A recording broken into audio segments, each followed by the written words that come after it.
safe. That's a letter that I sent to all the plant managers and sent you a contact. Under the law, an employee at J.P. Stevens who votes for the union cannot be made to pay union dues. Now, we don't ask anybody to pay union dues until after you get a contract proving to you in black and white that your wages, your holidays, your benefits, and your conditions are better. You understand that? You're not buying a pig in a poke. You can see what you get before you pay one dime into it. If you're not happy and you're not satisfied with it, I wouldn't pay any union dues. Wouldn't pay a dime into it if my wages, my benefits, my conditions wasn't better. But you'll find out when we all get together next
time's up. We got a chair here.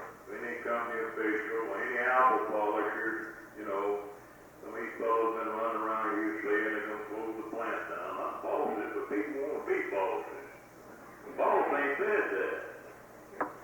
But they got a group of people and had 8 out of your plant. I understand some of them were. They met over here at the recreation center Sundays a week ago. They got together. Yeah, all 8 of them did. They've been spreading rumors like plant's going to be closed down. They vote the union in. Company bought 3 plants in Springfield, down in South Carolina. They moved it down there. You work. And all sorts of things. Well, I call them apple polishers. You call them whatever you want to. But anyway, they're trying to get ahead by helping the company defeat you. Keep you from having a better way of life. They won't get a boss man job. I don't know how many of you read the leaflet we passed out a few days ago about James Riggs down in Greenville, South Carolina. They've done the same thing down there back in 1965. Had people going all over the place.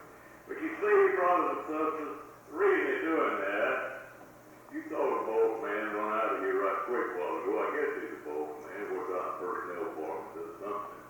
And the boss man won't come back here. But I don't believe any of you has heard any supervisor tell you that they'll close the plant down, they'll take anything away from you, or they'll harm you in any way because you voted for the union. If any of you have heard that from any supervisor, then come by the office over there, because I've got one of the best lawyers in town. He just got in a little while ago out of Washington, D.C., and they violated the law. Now, the boss man don't want to go to jail. I don't want to see anybody go to jail. And that's the reason he's not saying. And that's the reason all these other people run around saying what they want to. Because the worker can say anything he wants to another worker, and the company can't be held responsible for it. You understand that? So if you got any questions about the plant being closed down or moved, or being hurt in any way because you voted for the union, ask your boss man. Get these apple polishers in front of the boss man and say, hey, boss man, this man told me right here that if we vote the union in, they're going to close the plant down. How about telling me yes or no? I guarantee he's going to say no. You want to hold on to what you got. You vote the union in here. You vote it out. There ain't nothing I can do for you. But under the law, they cannot harm you in any way because you voted for the union. Now, we'll just see if I can talk to you a little about maybe what he had to say to you in a meeting. Many of you received this leaflet here called Baloney. I don't know how many of you read it. Did you get this leaflet last night? Well, I printed this leaflet up 2 weeks ago, brothers and sisters. I've been dealing with J.P. Stevens for 11 years. I've been responsible for collecting a lot of back pay for a lot of people like yourself. As a matter of fact, all told, $1,300,000. So let me just review this leaflet and see if that doesn't pretty well hit on what we said to you this afternoon. Now I'll start off and say, here's what the boss will say. It's your money that the union is after. How silly can the boss get? All of a sudden he expects us to believe he cares how we spend our money. The boss knows as well as we do that higher union wages and benefits pay for dues many times over. The truth is that rural rapid workers will never be asked to pay dues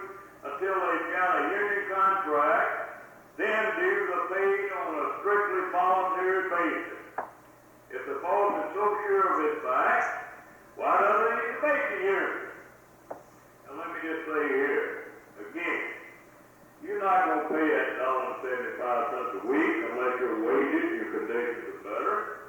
Oh yeah, I wouldn't. You're not buying a pig in a poke. You can see what you can do for yourself through organizing a union. And if you're not happy with it, then you're not going to pay that $1.75. Yeah, let's see. The union will call you out on strike. I don't know, but I imagine you got up to something like 20 or 25 people get together at a meeting, and they take a vote, and once they decide to strike, then that's an official called strike. I don't know if you had that or not. Maybe it did, maybe it didn't. But ask yourself this. How in the world is 20 or 25 people going to decide what 3,450 people are going to do? I wouldn't. If I didn't attend a meeting and I didn't have a voice over it, and 20 or 25 people got together and said, we're going to strike, I said, you go down the river, brother. I ain't had no voice over that. They probably read from the Constitution, but the Constitution says that the president must authorize all strikes. And the reason that's in there is to make sure that everybody has an opportunity to vote for it. Company don't want no strike. I don't want no strike. You don't want no strike. They don't want no strike no worse than you do. Because if you're not producing the goods, then they're not making that money. They made it last year. You know, the profits went up 430%. So, does that make sense to you? About 20 or 25 people deciding what 3,450 is going to do? Doesn't that insult your intelligence just a little bit? You think that the International Union would authorize a strike and pay out benefits to workers when only 20 or 25 out of 3,450? I say to you, they're insulting you and telling you, you're smarter than what he thinks you are. That's some double country boy from Georgia myself. And not smarter than that man down there in Charlotte, North Carolina. My boss said I was smarter and I knew more about the law, but I disagree. He knows how to put fear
different situation since 1959.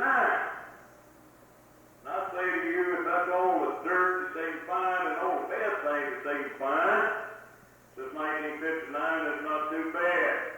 Because the textile workers have over 1,000 contracts with employers. And if all they can find is 4 or 5 situations going back to 1959, then I say to you, that's not too bad a record. And that proves the point. Over 98% of the contracts are settled without strike. Now let me see if I'm going over. Now this week from the leaflet you got this morning, or this afternoon, the union will fine you for walking picket lines, for not walking picket lines, doing too much work, or going to church. Woo, crazy. They tell you about some poor little lady who went to church one Sunday morning, said it to the union meeting, got fined. That makes sense. Maybe it happened, maybe it didn't, I don't know, but I do know in North Carolina, if we can't make you pay union dues, how in the world are we going to collect a fine? That's what the leaflet says you got. That's more company hogwash. If under the laws of the state of North Carolina, workers cannot be forced to pay dues, how can they be forced to pay fines? Does that make sense to you? We can't collect any fines, we can't collect any dues, anything else against your will. Then they go on and say, you know, they call you out on strike. I think I've covered that. And it's definitely the right of the company to replace those who go out on strike. See that? We didn't tell you about the different kinds of strike. Open the door, brother. But there's 2 different types of strikes, brothers and sisters. And I don't want to spend a lot of time talking about strikes. I don't have so much time. But what he didn't tell you is, and I'm quoting from the law, employees who strike to protest an unfair labor practice committed by their employer are called unfair labor practice strikers. Such strikers can be neither discharged nor permanently replaced. When the strike ends, an unfair labor practice striker, after the serious misconduct on his part, is entitled to have his job back, even if an employee hired to do his work has to be discharged. Now, he didn't tell you that, did he? That's what the law says. And we can move on. If you vote the union in, you give up your individual right to deal with the company. He tell you that?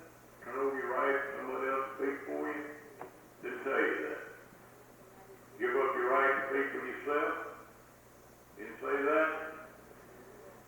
Well, anyway, I've got another little section on the law. Any individual, employee, or group of employees shall have the right at any time to present grievances to their employer and to have such grievances adjusted without the intervention of the bargaining representative.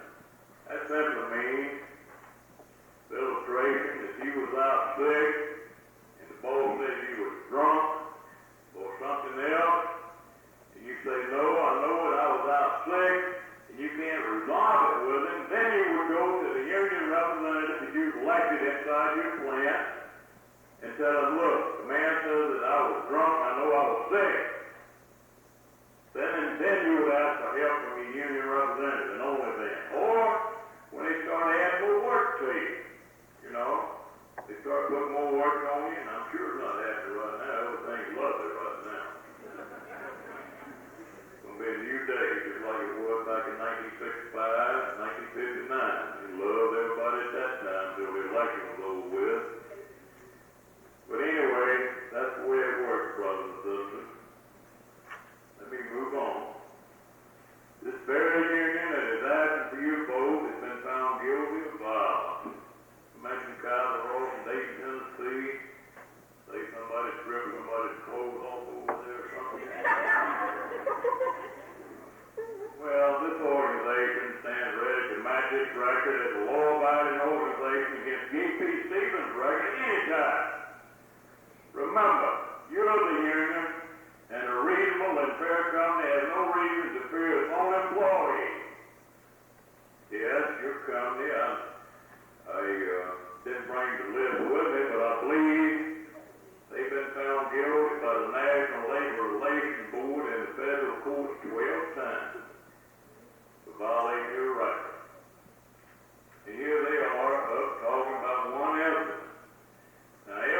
everybody is an individual of their own. And you can't control every individual. But if there was somebody that represents CWA guys or all that violated the law, then they paid for it. But here's your company that's been found guilty not one time, but 12 times by the National Labor Relations Board and the federal court. They've been ordered to stop. For that reason, they're more afraid than you are. You know, last year, the federal court ordered your company to stop interfering with your rights. They said if it didn't, there'd be bodily attachment. And they tried it again since then over in Raleigh. That's the reason the boss is not saying anything to you. If he is, then I want to know about it. He's not making any threats to you. Got some other people running all over town, and all over plants, and all sorts of things. I don't know, they say that you received an anonymous phone call about some lady that had testified on behalf of the company in Raleigh. Something bad or something, I don't know. Well, I received a lot of anonymous phone calls without any names mentioned. So you can't pin things like that down, brothers and sisters. Remember one they was in Raleigh to start with. They was over there being tried to interfere with your rights. As an order by the Second Circuit Court in New York. Maybe they said something about woman alive or women alive or something like that.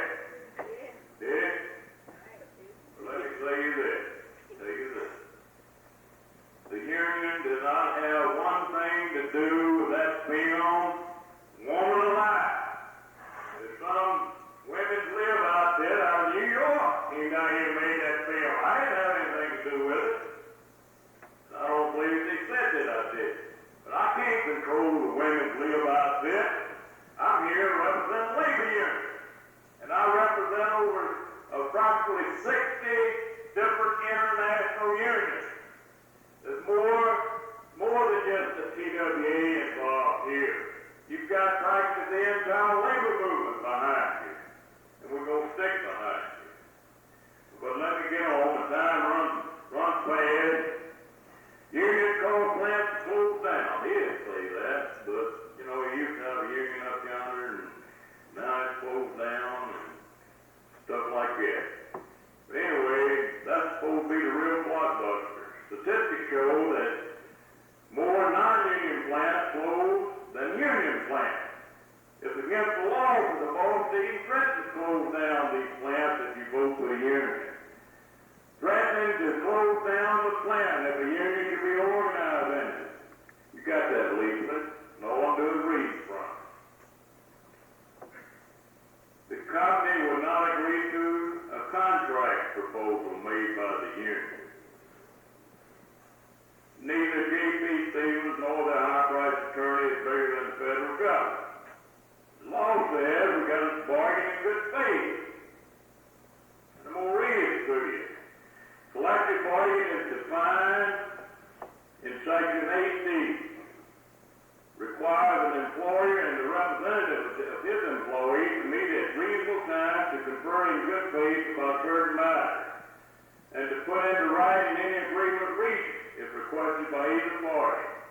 The parties must confer in good faith with respect to wages, hours, other terms and conditions of employment, the negotiation of an agreement, or any question arising under an agreement.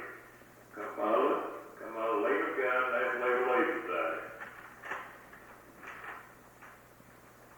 So, I won't spend all my time talking about what he said. I won't spend a little time talking to you about some of the positive things. I don't know, he said anything about Statesburg, Georgia. They had an election down there, and a man by the name of Harold McIver signed the tally sheet.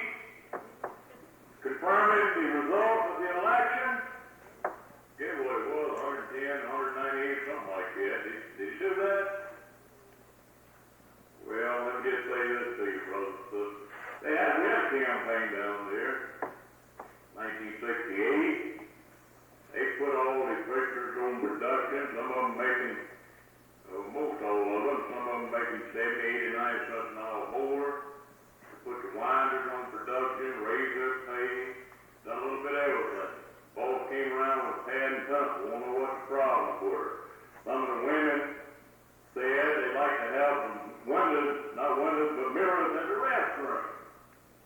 Complained about that. They complained about some of the supervisors. They told the man that they'd like to have time to sit down and eat. At that time, they didn't even have a break. They complained about the vent machines, the ham sandwiches. Somebody counted the sandwiches in the vent machine. A ham sandwich had a little bitty thin slice of ham. Well, about 2 weeks went by. The bad supervisors left. They transferred them somewhere else. And the good guys came in. They started walking around patting everybody on the back.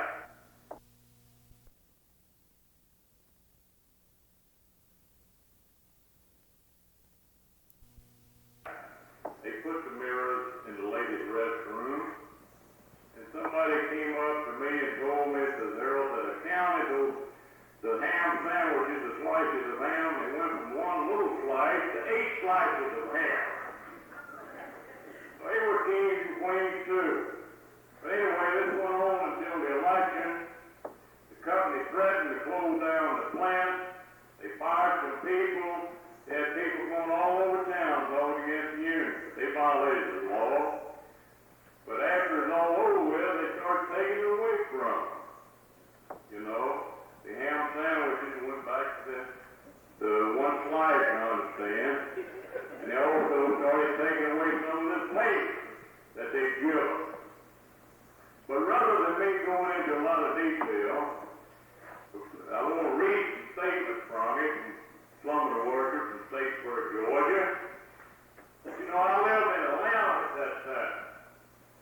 And I went on back home after the candidate voted. I got a phone call. He said, Harold, come on back down here. We need you. They don't love us anymore. They started cutting their pay.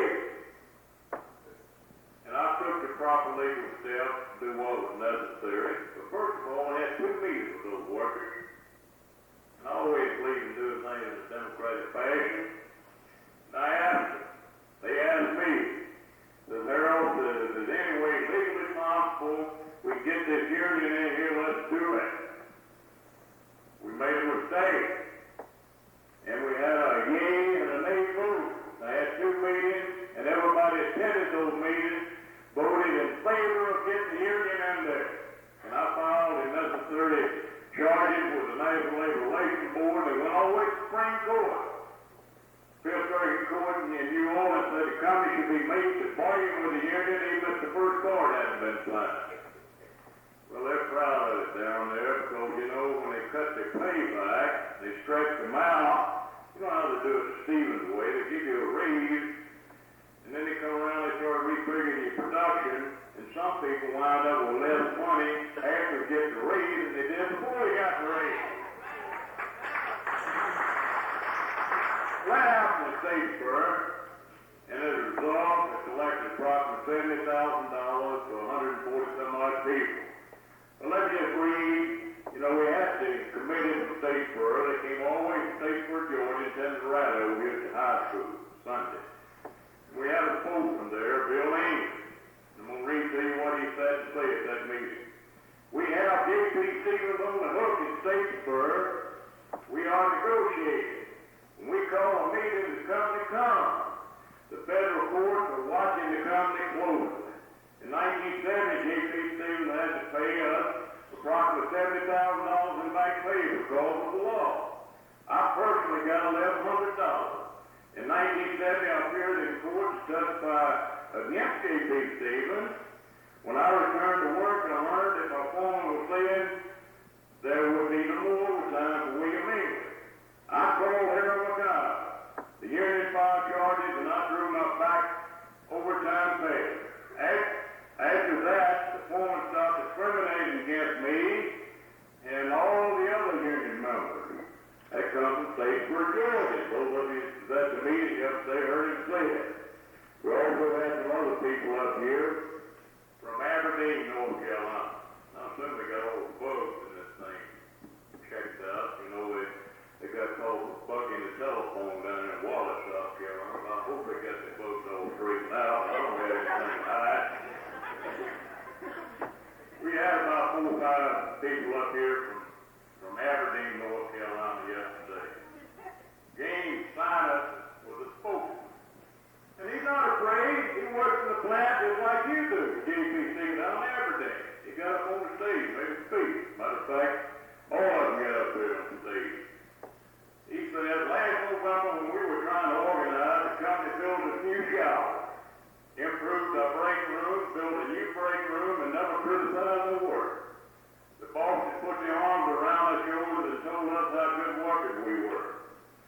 circulated rumors that the plant might close down if the union came in.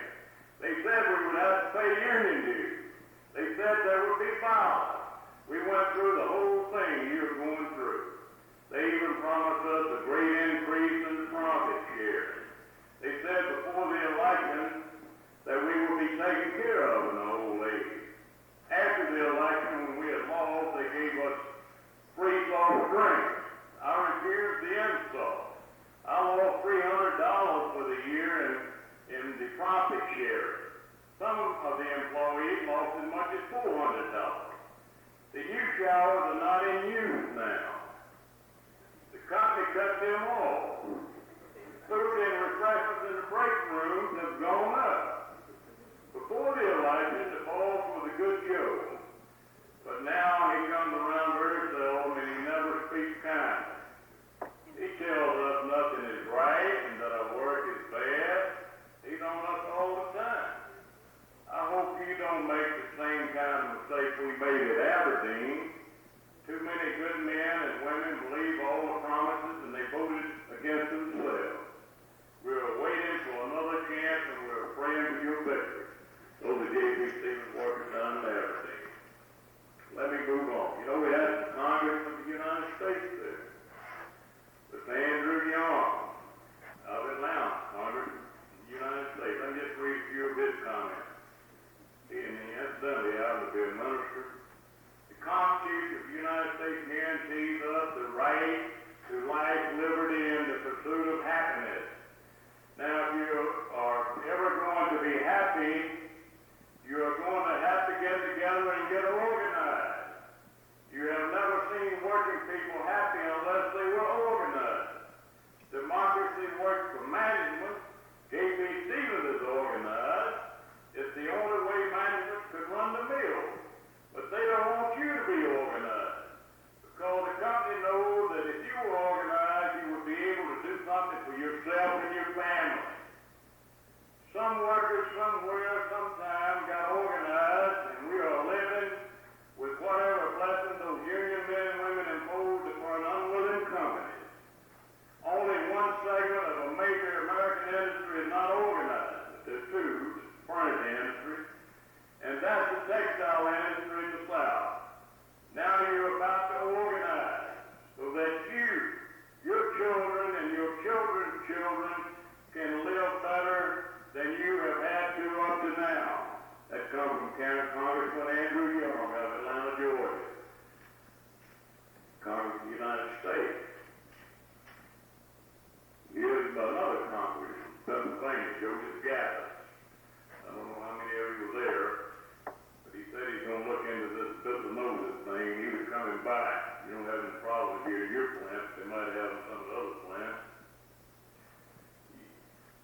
well, you have to do something for yourself. I can't do it all for you. This lawyer, he knows how to separate the men from the women. He knows how to separate the men from the boys and the women from the girls, what I meant to say. You have to stand up and be counted. So we can't do it all for you. You're going to have to do something for yourself. But I believe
form for